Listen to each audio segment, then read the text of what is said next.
Shalom, sesuai yang kasih dalam Tuhan Yesus Kristus. Penulis Amsal pasal 30 menuliskan dua permohonan kepada Tuhan. Yang pertama, dia memohon agar dijauhkan dari kecurangan dan kebohongan. Yang kedua, dia minta pada Tuhan agar jangan diberikan kekayaan maupun kemiskinan.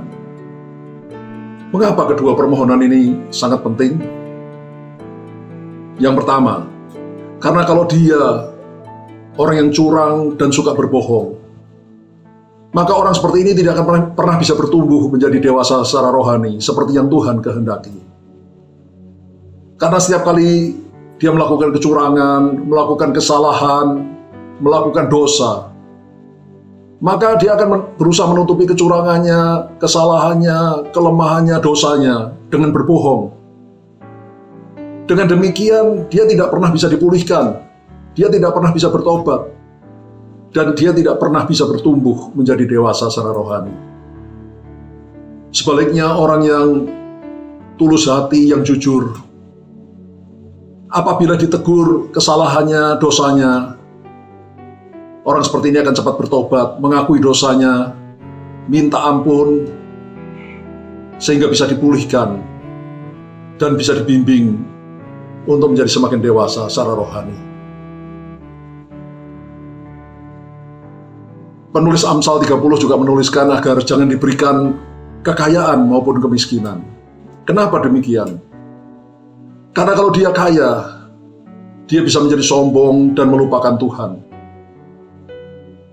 Dia bisa menganggap dia tidak memerlukan Tuhan karena kekayaannya sudah bisa menjamin hidupnya, sehingga dia menjauhkan diri dari Tuhan.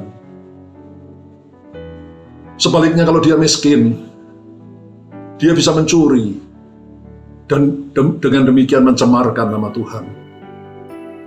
Saudara, sikap hati yang benar adalah kita harus belajar mencukupkan diri dalam segala keadaan. Kita harus belajar menikmati bagian berkat yang Tuhan berikan pada kita, berapapun banyaknya itu, dengan penuh rasa syukur. Kalau kita sudah belajar mencukupkan diri dengan segala keadaan, belajar menikmati bagian berkat yang Tuhan berikan pada kita dengan penuh rasa syukur, maka seandainya Tuhan memberikan berkat lebih pada kita, bahkan memberikan kita kekayaan pun, kita tidak akan menjadi sombong, kita tidak akan menjadi tinggi hati, dan kita tidak akan melupakan Tuhan, tidak akan menganggap kita tidak perlu Tuhan lagi. Tapi sebaliknya, kita akan selalu bersyukur pada Tuhan atas semua yang Tuhan berikan pada kita.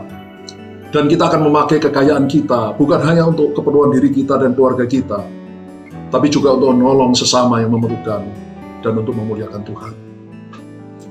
Jadi saudara yang kekasih, belajar dari penulis Amsal pasal 30 ini, mintalah pada Tuhan untuk dijauhkan dari kecurangan dan kebohongan, supaya saudara bisa bertumbuh secara rohani, menjadi dewasa rohani.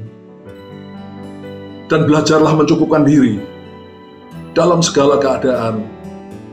Belajarlah menikmati bagian berkat yang Tuhan sediakan bagi saudara dan saya. Belajarlah menikmati bagian berkat Tuhan itu dengan penuh rasa syukur. Maka hidup saudara, hidup saya akan memuliakan nama Tuhan. Haleluya. Amin.